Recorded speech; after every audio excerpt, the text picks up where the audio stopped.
nome é Raquel Tir, eu sou a coordenadora de ensino religioso do colégio e vim fazer aqui a apresentação, com muito orgulho, do bispo auxiliar da Arquidiocese do Rio de Janeiro, Dom Paulo Romão, que vai estar conosco para ministrar essa aula magna.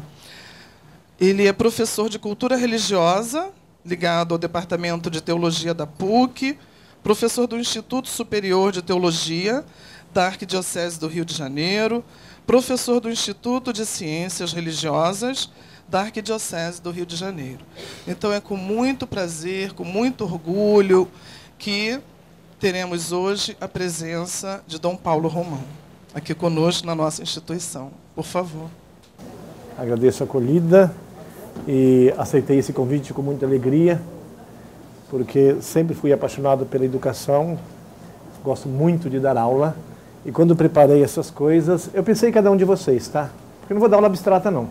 Vou falar de coisas fundamentais ligadas à pessoa humana, a cada um de nós e aos direitos. Claro, quando você fala de direitos humanos, é uma coisa muito ampla. Eu procurei colocar alguns pontos fundamentais, evidentemente, por ser católico e também bispo, é claro que a visão é hebraico-cristã, porém, os elementos que eu vou colocar, a maioria deles são universais, certo? E aí, vocês vão ver agora, eu penso que é muito interessante, eu vou falando, vou dando exemplos, vou brincar um pouquinho com vocês, tá? Fica à vontade, eu fico sempre à vontade, de modo particular com os jovens, mas com os outros também. Vamos lá. Então, dignidade do ser humano e seus direitos. Eu começo colocando uma afirmação que eu acho muito importante. O mundo inteiro não vale tanto quanto cada ser humano. Isso é muito importante a gente tomar consciência disso, tá? O meu valor, o teu valor, nós valemos muito mais do que o cosmo todo. No sentido que o cosmo, imagina, a Terra é um pontinho dentro do cosmo, não é verdade? Nós somos um pontinho invisível dentro da Terra. Só que a Terra não sabe que ela existe. Eu sei que ela existe para mim. O Sol não sabe que ele existe. Eu sei que ele existe para mim. Quer dizer, o valor da pessoa humana vale mais do que todo o cosmo, fisicamente falando, materialmente falando.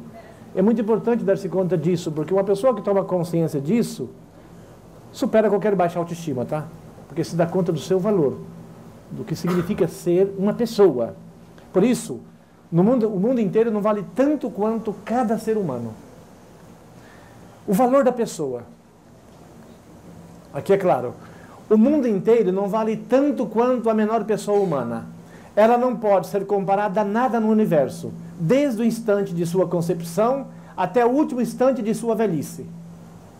A pessoa goza de um valor e de um direito em si que ninguém pode atribuir ou tirar. Por isso, a moral social cristã considera o valor da pessoa como algo incomensurável e irredutível. Atenção nisso, gente. A gente às vezes esquece disso, mas o seu valor, cada um pessoalmente, hein, tem um valor infinito, eterno. Nada no mundo, do ponto de vista material, tem tanto valor quanto você, a não ser outro ser humano. Esse é o nosso valor, é a grandeza do nosso ser, certo? Por isso que o valor da pessoa está desde o momento da sua concepção até o último instante da sua vida. Não sei se vocês estão acompanhando o que está acontecendo na Inglaterra, é Alfie o nome da criança, que a Inglaterra decidiu que o menino eutanásia. E os pais estão lutando para que isso não aconteça. A Itália já aceitou a cidadania da criança para salvar a criança. Na última hora, quando ia trazer a criança para a Itália, a Inglaterra não permitiu. Agora os pais estão pedindo desesperadamente que o Papa dê um jeito, vá lá, faça alguma coisa para que a criança... Olha, atenção nisso, hein? Nós vivemos num mundo onde o Estado quer impor as coisas. Uma pessoa vale muito mais do que todo o Estado, vale muito mais do que o cosmos inteiro. Quem sou eu para decidir quem vai viver ou não? Mas é o que acontece no nosso mundo. É como se o poder quisesse dominar você e decide se você vai viver ou não. Só para dar um exemplo, porque não entende o verdadeiro valor e significado de cada pessoa humana. Seja um bebezinho, seja um ancião, seja um jovem. Que valor nós temos? Que aproveitará o homem se ganhar o mundo inteiro, mas perde a sua alma? Que pode o homem dar em troca de sua alma? Nós vivemos, somos corpo e alma. Biologicamente vivemos 70, 80 anos, talvez 90. Depois partimos. Mas nós temos uma alma que é espiritual. A nossa vida é eterna. Nós só morremos biologicamente. Nós permanecemos para sempre. Certo? Aqui, independente de ser cristão ou não, isso é uma concepção filosófica. Isso é filosofia. A alma é imortal. Sendo imortal, não está sujeita à morte biológica. Mas continuando. Por que nós temos um valor tão grande? Por que cada pessoa humana tem um valor acima de qualquer outra coisa? A dependência original. A pessoa depende originalmente de Deus. Isto é, a moral social cristã evidencia no homem uma realidade que não deriva da sua procedência fenomenológica. Ela é uma realidade que é relação direta e exclusiva com Deus, com o Criador. Pare e pense um pouco. Do ponto de vista biológico, você tem o DNA do seu pai e da sua mãe. Você tem o DNA do seu pai e da sua mãe. Você também. Mas você tem uma alma espiritual, você é uma pessoa. Você não é seu pai e sua mãe. Você é uma outra coisa, é uma outra pessoa. Tem corpo e alma. Biologicamente, você tem o DNA do seu pai e da sua mãe. Mas, no seu todo, como alma espiritual, você é único, única, original. Obra-prima. E o seu valor não tem limite. Entende? O valor de cada pessoa humana. Mas quem te cria a cada instante? Corpo e alma. A alma espiritual não é matéria. Não sendo matéria, logo não é fruto de uma evolução. É obra, Deus nos cria corpo e alma numa unidade. E há uma relação misteriosa, porém real, entre eu e você e quem me cria agora, quem nos cria agora. Mesmo que seja um mistério que nós não conseguimos explicar, porque se refere a Deus, o mistério absoluto, mas você existe. E depois deixa de existir, ou seja, morre, logo a vida não depende de você. Então, de quem você depende? Quem te dá a vida agora? Quem te dá o ser agora? Por exemplo, só para dar um exemplo, falava disso para os meus alunos na PUC, um aluno reagiu, não concordo com isso. Por que eu tenho que depender de Deus? Eu me faço. Ah, você se faz? Então, se você se faz, você pode viver eternamente. Não, eu vou morrer. Eu não vou viver eternamente. Então, você não se faz. Porque se eu me fizesse, como eu amo a vida, eu jamais morreria. Porque eu amo tanto a vida e eu vou morrer. Logo, dependo. Não é questão de opinião, é um fato. Eu dependo. De quem? De quem me cria. Mas permita-me usar um exemplo bem simples para ajudar a entender isso. Eu era diácono. Eu fui fazer um passeio com 4 catequistas e 98 crianças no Jardim Botânico. Levamos 2 ônibus. Aí lá, a responsável pela catequese me disse: Diácono Paulo, isso foi 23 anos atrás, fala para as crianças que Deus é Pai. Eu falei, caramba, para criança de 7, 8 anos? Mas me veio uma ideia. Tinha um que tinha 5 anos, que estava junto de um irmãozinho dele, chamado Rodrigo, que aliás hoje é padre. Eu falei, Rodrigo, vem cá. Tinha um espaço ali separado, e bem no centro tinha um pezinho de grama. Eu falei, Rodrigo, fica olhando esse pezinho de grama aqui. Ele ficou olhando. Aí eu falei, olha, daqui 5 minutos, você vai falar para mim o quanto essa graminha cresceu. Ele olhou para mim assim, ele não sabia diferenciar de diácono ou padre, né? Ele, padre, o senhor está maluco? Eu falei, não, fica olhando. Todo mundo riu, né? E as crianças, shh. Depois de, não esperei 5 minutos, é claro, né? Depois de 2 minutos, tá bom, Rodrigo, você viu a plantinha crescendo? Eu não vi nada, não. Mas ela está crescendo. Como assim? Aí eu falei, ele deu um empurrãozinho e ele se mexeu, né? Por que o Rodriguinho se mexeu? É porque o senhor o empurrou. Está vendo? Uma coisa só entra em movimento se algo externo a ela produz esse movimento. Entenderam? Entenderam? Então essa plantinha ela está crescendo sim. Está em movimento, mas vocês não estão vendo. Mas se eu colocasse aqui uma câmera como aquela ali, gravando essa plantinha durante 24 horas, depois reduzisse essas 24 horas em 2 segundos, daria para ver a plantinha crescendo. A gente vê isso no Geographic Channel. Já viram isso? Aí quando eu falei isso, é verdade, a gente vê isso na TV. Você está vendo? A plantinha está crescendo, mas o movimento é tão ínfimo que a gente não consegue perceber. Se ela está em movimento, alguém está movimentando ela. Eu falei, o Rodriguinho está com 5 anos. Daqui 1 ano ele vai estar 5 ou 8 centímetros maior. Ele está crescendo agora, mas a gente não vê. Aí eu fiz a pergunta, se a plantinha está crescendo, está em movimento, quem cria essa plantinha? Quem faz ela crescer? As crianças são simples de coração, tá? 98 crianças, Deus. Nós ficamos adultos, ficamos cheios de conceitos na cabeça, colocamos algumas objeções, a criança não. Deus. Isto é, se eu existo, se você existe, se agora estamos aqui é porque alguém nos cria.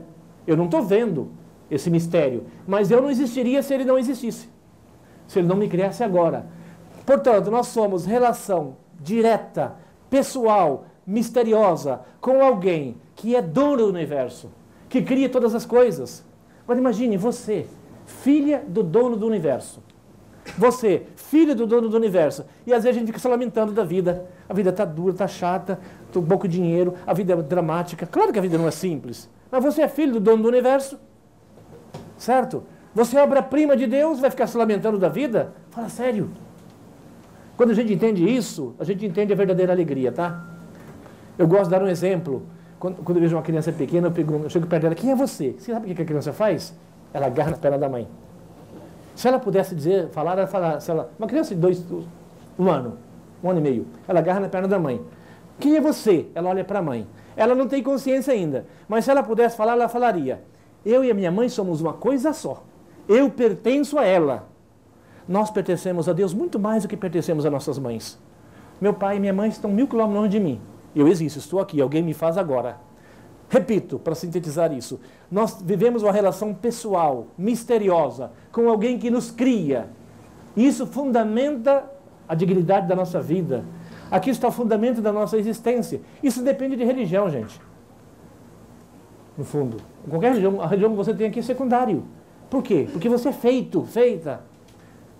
Eu tenho alunos também na PUC que são ateus, respeito quem é ateu, tá? Mas um ateu lá que se declarava ateu, mas não pediu uma aula. Um dia eu perguntei para ele, depois de uma aula como essa, eu perguntei, você é ateu mesmo? Certo? Perguntei para ele, você é ateu mesmo? É verdade, isso aconteceu, tá? 5, 6 anos atrás. Você é ateu mesmo? Sou ateu, graças a Deus. Foi um riso só, como agora, tá? Ele não desculpa, foi sem querer. Mas é verdade, se nós pararmos e pensarmos um pouco, nós entendemos isso. Nós somos filhos. E não somos filhos de qualquer um não, tá? A trama e, de certo modo, toda a orientação da ética social cristã é a correta concepção do ser humano e o seu valor único, próprio de sua dignidade incomparável. Por isso, a ética social cristã afirma, como princípio fundamental, que o ser humano tem dignidade de pessoa, desde a sua concepção até a morte. Por consequência, em toda a convivência humana, bem ordenada e fecunda, há que estabelecer como fundamento o princípio de que todo ser humano é pessoa, isto é, natureza dotada de inteligência e de vontade livre. O único ser criado dentro do cosmos que tem consciência de que existe, que tem consciência de que a água, o sol, a lua, tudo é criado e nos é dado de presente, é o ser humano. Eu nunca vi, por exemplo, um gatinho ficar deprimido, entrar em crise porque a gatinha foi embora. Mas você, se o seu namorado largar você vai ficar triste pra caramba. Vai ficar semanas e semanas amoado, não vai? O gatinho vai embora e pronto.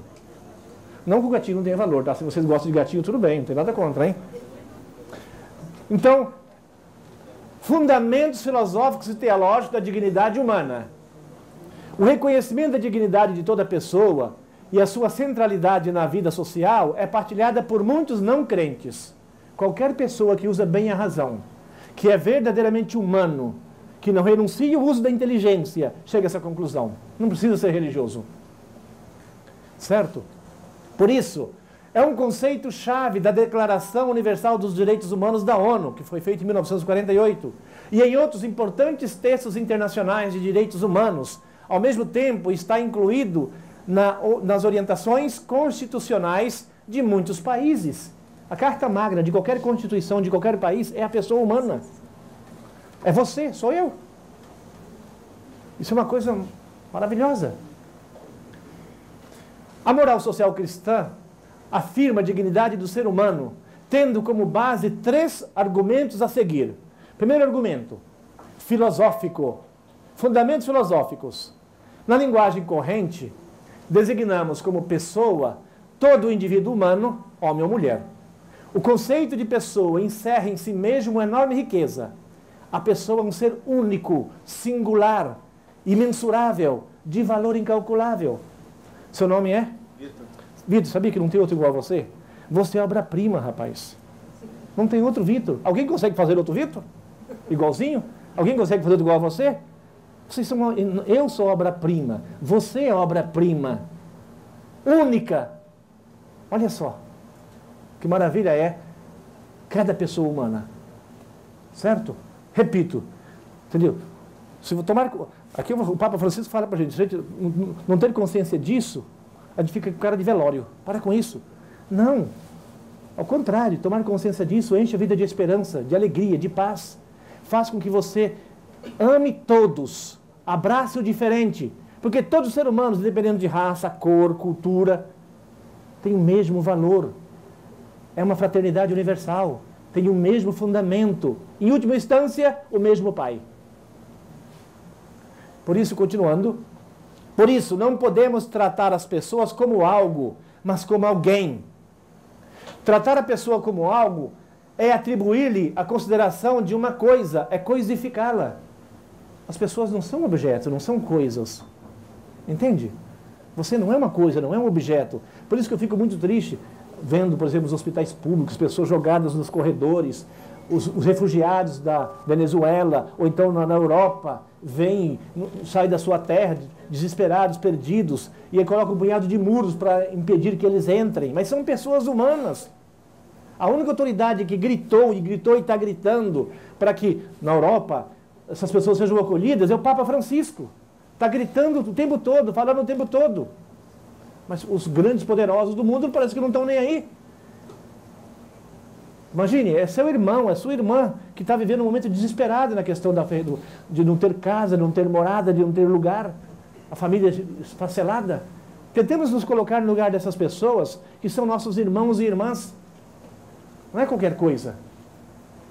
Então, aprofundando um pouco mais e seguindo uma definição clássica proposta por o filósofo Boécio, a pessoa é uma substância individual de natureza racional. Ou dito mais precisamente, a pessoa é um sujeito racional, dotado de razão, de inteligência, de liberdade, de vontade. A condição de sujeito racional, vocês marcam o relógio aí porque eu começo a falar e eu esqueço do mundo, tá?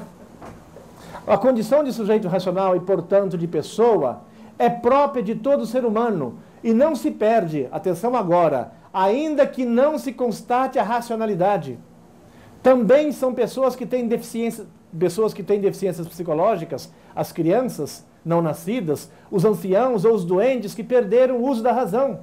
Ah, mas aquela pessoa é totalmente desequilibrada, não tem noção de si, certo?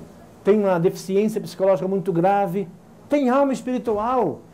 A parte biológica não tem um problema, uma patologia biológica que impede, por exemplo, de desenvolver aquelas capacidades humanas que todos têm. Mas é uma pessoa, tem valor, tem dignidade. Nesse sentido, por isso que uma autêntica religiosidade jamais vai aceitar o aborto ou a eutanásia. Porque se trata de uma pessoa.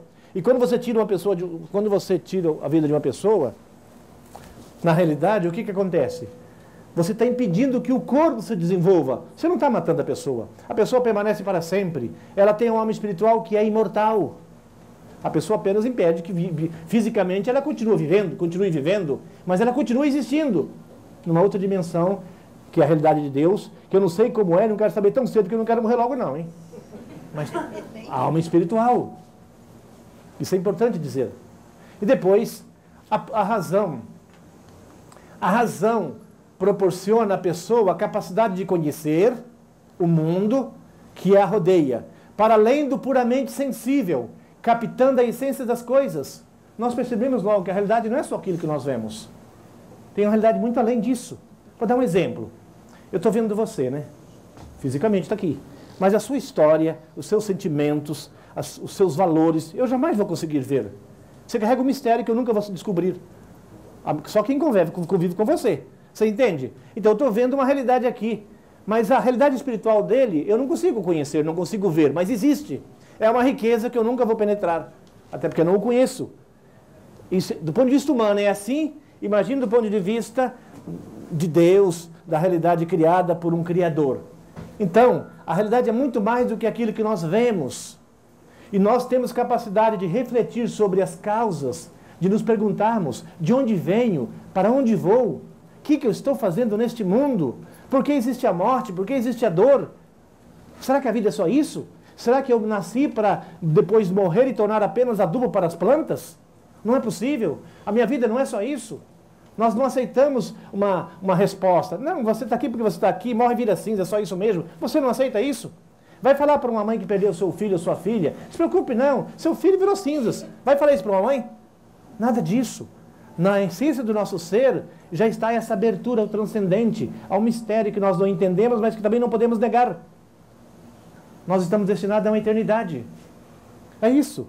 A liberdade, porque nós somos capazes de reconhecer isso. Somos capazes de perceber que existe uma realidade espiritual, muito além daquilo que vemos. Não é por nada que sempre existiu e sempre existirá religiões no mundo. Os homens criam religiões para tentar entrar em relacionamento, de algum modo, com esse mistério reconhecido como fundamento. Depois, a liberdade proporciona o domínio sobre os próprios atos. Eu vou ler o que está em branco. A liberdade dá a capacidade de amar com amor humano, pelo conhecimento do bem que reconhece no outro pela razão. Os animais se apegam a nós por instinto. Se você tem um gatinho, um cachorrinho, trata bem, você chega em casa, ele faz a festa. É o instinto, é o sentimento. Mas nós não. Nós temos o sentimento, o instinto, mas temos muito mais. Certo? Tanto que a gente fala, a dor da perda de um grande amor é infinitamente pior do que a dor física. Porque nós amamos e queremos ser amados. Isso é próprio da nossa alma. O homem pode amar e entrar em comunhão com as outras pessoas. E esse amor é um amor de autodoação. Quem daqui não deseja amar e ser amado? Quem daqui não se sente feliz quando se doa, se sacrifica pelo bem dos outros? Não é verdade? E depois, a razão e a vontade, então, caracteriza esse princípio espiritual que nós chamamos de alma. É o que há de mais íntimo em nós. E essa alma também é imortal. É isso que justifica a dignidade da pessoa humana. Alma e corpo, eu estou lendo só o que está em branco, alma e corpo há uma profunda unidade. É o que caracteriza a pessoa humana. O corpo humano é um corpo vivente, certo? Mas também o corpo participa da dignidade de pessoa. Certo? Nós somos... Aqui, é tão importante isso. O cristão, a cultura hebraico-cristã, não desvaloriza o corpo. Porque o corpo e a alma unidos constituem pessoa. E o nosso corpo tem um valor imenso. Tem uma dignidade infinita. Porque porque está unido todo o nosso ser. Na unidade do corpo e alma, então, nós temos, de certa forma, uma síntese do universo. É aquele ponto da realidade criada que é capaz de reconhecer o Criador e de agradecer a Ele porque você existe. Agradecer a Deus pelo dom da vida, por exemplo. Quem daqui não agradece quando um rapaz encontra uma garota legal e se tem às vezes tem religiosidade, às vezes nem entendo, agradece. Obrigado porque me deste essa garota, obrigado porque me deste esse rapaz. Ou os filhos, quando nascem, como os pais ficam gratos. Porque é dom. E se é dom, tem doador. A origem e a condição do homem revelados no mistério da criação. Antes era uma visão filosófica. Agora eu entro numa visão teológica. Os argumentos filosóficos, claro, já mostram uma grande dignidade da pessoa. Mas a Bíblia ensina que o homem e a mulher, foi criado por Deus, a sua imagem e semelhança, como capacidade de conhecer e amar o seu Criador. Nesse sentido, então, o homem foi criado para servir e amar a Deus e para oferecer-lhe em seu louvor a obra de suas mãos. Vocês sabem que no mundo todo, desde que o mundo existe, existem religiões. E as religiões nasceram dos homens que intuíram a existência de um ser superior, Deus, mistério, e criaram o caminho para chegar até Deus. Porque não se consegue explicar a origem da realidade sem admitir um princípio primeiro. A própria a mitologia, depois a filosofia, buscava esse princípio primeiro, chamado arqué, de onde tudo deriva. Inicialmente falaram que era a água, o fogo, a terra, ou então o ar, depois os 4 elementos, até chegar à reflexão cristã, que sintetizou a cultura grega, junto com a cultura judaica, desenvolveu uma reflexão sobre a existência humana e surgiu, então, uma visão antropológica hebraico-cristã, que hoje nós seguimos, que hoje determina a cultura do Ocidente. Certo? Tudo que eu estou falando deriva da cultura hebraico-cristã, de certa forma, sintetizada junto com a filosofia grega, clássica. Diferentemente da criação material, então, o homem tem corpo e alma e é querido por Deus de forma particular. O homem, na sua totalidade, corpo e alma, é querido por Deus. Certo? É verdade, gente. Deus criou as outras coisas para nós. Os alimentos, as plantas, os animais, foi tudo criado para nós. Agora o homem não foi criado para ninguém. Foi criado por Deus, é querido por Deus porque existe. Basta. A única finalidade... Por que Deus te cria? Por que Deus me cria? Porque me ama, ponto. Não para uma utilidade, não para uma visão utilitarista de Deus, não. Dá para entender isso? Por isso, o homem no mistério de Cristo, o Verbo encarnado, aqui, para sintetizar, o que aconteceu? Além de criar o homem à sua imagem e semelhança, isso foi celebrado na Páscoa, Deus mesmo tornou-se um de nós. Jesus Cristo é o Filho de Deus, que assume a nossa natureza humana, torna-se um de nós, aceita ser condenado, aceita ser crucificado, morre na cruz e no terceiro dia ressuscita. E a partir da morte e ressurreição de Jesus Cristo, o que acontece? O ser humano agora não é mais uma criatura de Deus, feita à imagem e semelhança de Deus. Não é só mais isso. Se torna filhos adotivos de Deus. Se torna uma nova criatura. Isso está em São Paulo, está na Bíblia. Significa o quê? Jesus Cristo é Deus e homem, isto é, assumiu carne e osso, natureza humana, morreu nesse carne e osso, ressuscitou e durante 40 dias apareceu ressuscitado. Nesses dias, para quem é católico e protestante, as celebrações e as leituras falam da ressurreição de Cristo, certo? Ressuscitou e se tornou o Senhor do céu e da terra. E aí deu origem ao cristianismo. Isso eleva a nossa dignidade ao infinito. Nós não temos dignidade somente porque somos pessoas, corpo e alma. A dignidade aqui é infinita. Por quê? Porque o próprio Deus veio até nós. O próprio Deus assumiu aquilo que somos. Tornou-se um de nós, assumiu nossa natureza humana. De alguma forma nós nos tornamos, não deuses, mas participamos de forma particular de Deus. Em Jesus Cristo. Essa é a dignidade infinita entrada na história com o advento do cristianismo. Por isso, ao assumir a natureza humana, de alguma forma, o Verbo de Deus uniu-se a todo homem. Todo homem. Atenção num ponto aqui agora, hein? Se tem pessoas que não acreditam em Deus ou não têm religião aqui, respeito total. E a afirmação que eu vou falar agora, você não precisa aceitar não, tá? Mas Jesus Cristo assumiu a humanidade de todos os homens, até dos ateus. Ele morreu e deu a vida para salvar todos os homens. Aqueles que o aceitam e aqueles que não o aceitam. Agora, quem o aceita encontra uma luz imensa. Quem não aceita vai buscar em outros lugares e busca. E tem seu direito, claro. Mas olha que dignidade a gente assume. A partir do fato de que o próprio Deus assume a nossa humanidade. Isso aconteceu em Jesus Cristo. Por isso, o homem foi chamado a ser filho de Deus e a participar da natureza divina. Em Cristo nos tornamos uma nova criatura. Para falar dos direitos humanos, não tem como pular isso. Se Deus se tornou humano, como é que eu vou pular isso? A dignidade que você assume é infinita. E depois, a dignidade humana, então, abraça todos os humanos, os seres humanos, sem distinção de raça, etnia, crença ou condição.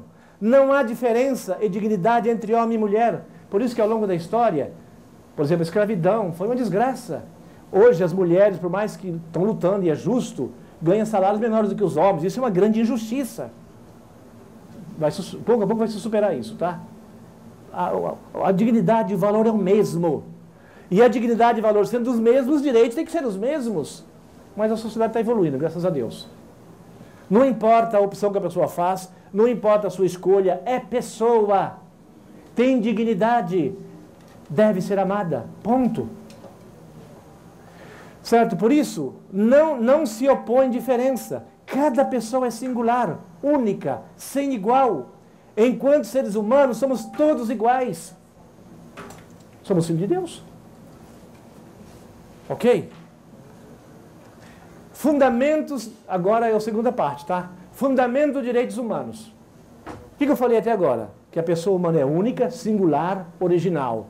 Tem uma dignidade infinita. Baseada em quê? Em argumentos filosóficos, alma espiritual, inteligência, liberdade, razão, e argumentos teológicos. Deus assumiu nossa natureza humana, tornou-se um de nós, elevou nossa dignidade ao infinito.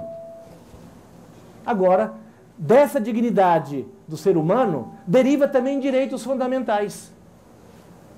Os direitos e deveres de cada pessoa emanam diretamente da sua própria natureza.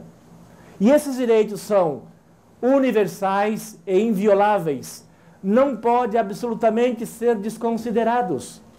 Cada pessoa humana tem direitos que são universais e invioláveis. Primeiro direito, absoluto, direito à vida. Certo? E depois, de onde deduz que todos os homens têm os mesmos direitos fundamentais, independentes e anteriores do seu reconhecimento e promulgado por parte da sociedade através das leis. Esse direito não depende de definições de leis. Não depende de promulgação.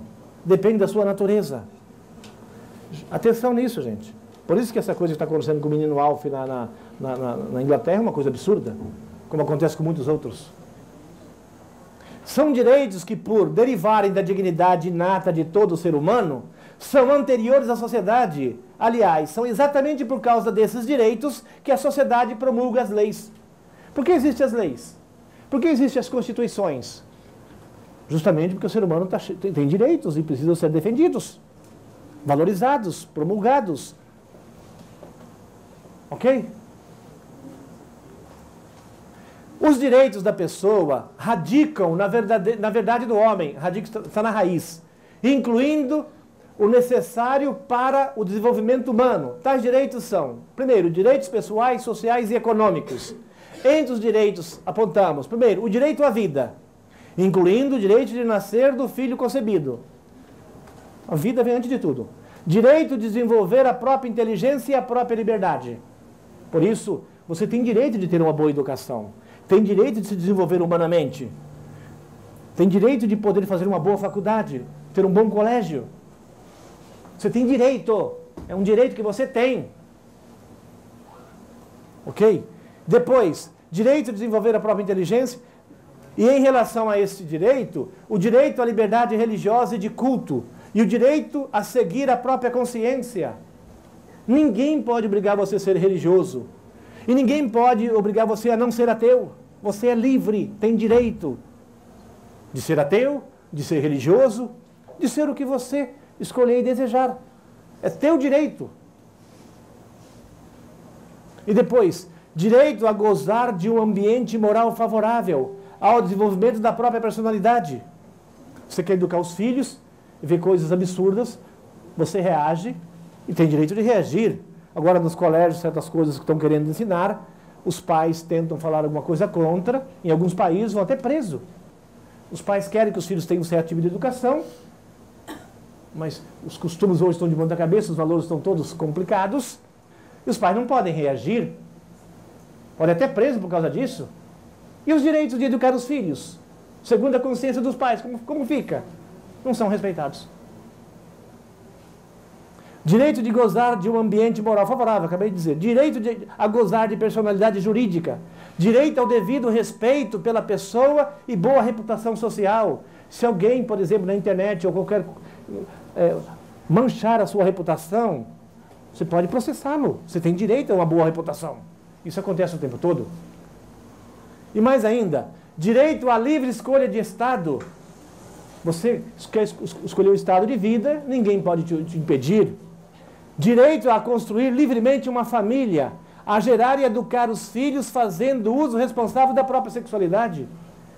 Tem certas leis em certos países que os pais não podem ter mais de um filho. Não pode, é proibido. Tem certos países que é assim, já está assim. Certo? Se bem que hoje o pessoal se casa, tá? Quer ter um filho e um cachorro, às vezes só um cachorro, mas deixa para lá, é outro papo. Direito à integridade corporal. Direito à alimentação é de se vestir. Por isso, essa corrupção no Brasil é um desastre, é uma coisa horrorosa. É uma coisa terrível o que está acontecendo no Brasil.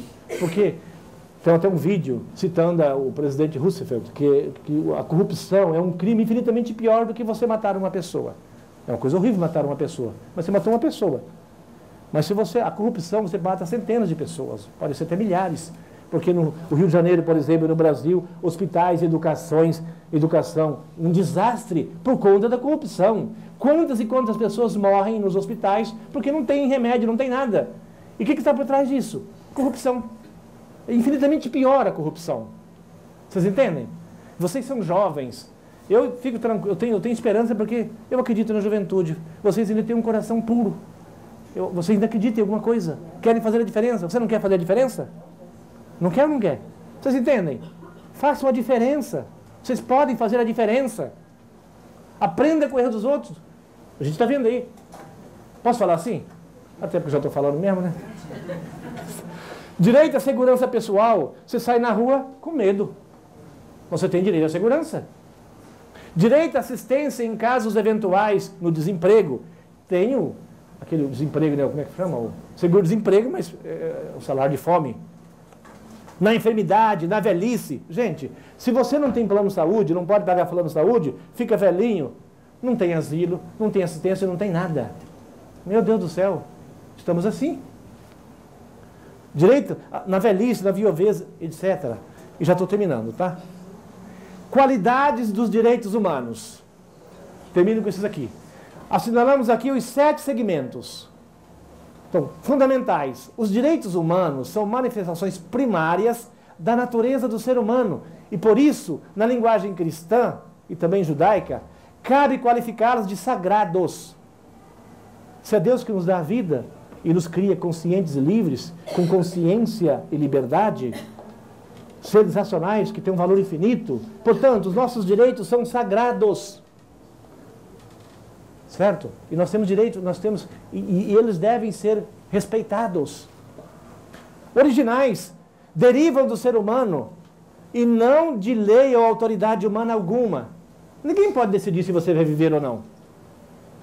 Você tem direito à vida e ponto. Universais, são comuns e próprios de todos os seres humanos. Não importa a classe social, não importa a etnia, é uma pessoa. Eu, agora com 54 anos, e também estudando e aprofundando essas coisas, eu estou ficando cada vez mais sentimental, mas no bom sentido, tá? Eu entro no elevador, eu vejo as pessoas, olho no rosto. Eu falo bom dia de verdade.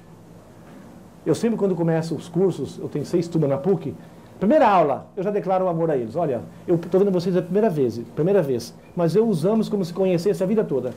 Porque você, quando começa a entender essas coisas, você começa a amar de verdade. Você se torna mais humano. Ninguém mais é indiferente a você. Nem aquele que você encontra na rua, como o presidente da República. Porque são todos seres humanos. Ninguém mais é indiferente a você. Isso é uma coisa que a gente aprende pouco a pouco. E como é mais humano viver assim. Olhe para a experiência de vocês, quando vocês, por exemplo, perdem uma tarde ajudando um amigo que tem dificuldade numa matéria, deixou de estudar a sua matéria para ajudar o outro. Depois que você faz isso, você sente uma alegria tão grande. Caramba, foi tão bom ajudar meu amigo, ele se deu bem na prova. Você experimenta uma satisfação e uma alegria. Não é assim que acontece? Por quê? Nós somos feitos para amar. E quando amamos, e o amor é sacrificar-se pelos outros, nós somos felizes. E aí, quarto, invioláveis. Devem ser respeitados por si mesmos. E não porque o impõe a lei. A lei só garante a defesa jurídica. Olha só, hein, como é interessante. Os seus direitos são invioláveis. Não porque a lei definiu, mas porque você é ser humano. A lei deve te proteger. Então não é ela que te garante os seus direitos. Você tem. Irrenunciáveis. O homem, a mulher, é sujeito e por isso não deve renunciar a eles. Hierárquicos. Nem todos têm o mesmo valor. Falando dos direitos, tá? O primeiro, do qual depende os demais, é o direito à vida. A vida é o primeiro valor absoluto. Na hierarquia, o primeiro valor absoluto é a vida. Mas aí tem outros valores também, claro. Mas relacionados à pessoa. Correlativos. Os direitos se correspondem com os respectivos deveres. Se eu tenho direitos, eu também tenho deveres. Aí seria outra aula, aí eu não tenho tempo para isso. Eu não sei quanto tempo eu falei, mas eu coloquei esses pontos pensados com muito carinho, com muita atenção, pensando em vocês, para que fosse útil não só para o conhecimento, mas também para a vida. Queremos parabenizar pela excelente palestra, para dar as boas-vindas para os nossos alunos, né, que são nossos alunos de primeiro período, e certificar o senhor, né, por essa Obrigado. Palestra. Sem jeito.